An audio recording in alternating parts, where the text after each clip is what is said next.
சேலத்தில் சாலையில் சென்றபோது திடீரென்று கார் தீப்பிடித்து விபத்து ஏற்பட்டிருக்கிறது. அண்மை செய்தியாக பார்க்கிறோம். மருத்துவமனைக்கு பரிசோதனைக்கு சென்று மீண்டும் திரும்பிய நிலையில் கார் விபத்தில் சிக்கியிருக்கிறார்கள். இந்நிலையில் கார் முழுவதும் கொழுந்துவிட்டு எரியக்கூடிய காட்சிகளை பார்த்து வருகிறோம். தீயை அணைக்கும் முயற்சியில் அருகில் இருக்கவர்கள் தீயணைப்பு வீரர்கள் ஈடுபட்டு வருகின்றனர்.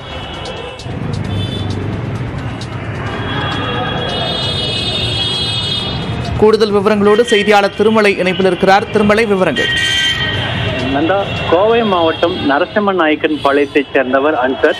இவர் சேலத்தில் மருத்துவ பரிசோதனைக்காக தனது மனைவி மற்றும் மகளுடன் காரில் சேலம் வந்தார். இதனிடையே ராமகிருஷ்ணா பார்க் அருகே இருக்கக்கூடிய தனியார் மருத்துவமனையில் மருத்துவ பரிசோதனை முடித்துவிட்டு அவர்கள் 3 பேரும் 5 ரோடு பகுதியில் உள்ள ஒரு தனியார் விடுதி செல்ல காரில் புறப்பட்டு சென்றிருக்கின்றனர். அப்போது சாரதா கல்லூரியின் பிரதான சாலையில் சென்று கொண்டிருக்கும் போது திடீரென காரின் என்ஜின் பகுதியில் இருந்து புகை வந்திருக்கிறது. இதனால் அதிர்ச்சியடைந்த மூவரும் உடனடியாக காரை விட்டு இறங்கியுள்ளனர். இதனையடுத்து திடீரென கார் கொழுந்து விட்டு எரிய தொடங்கி இருக்கிறது.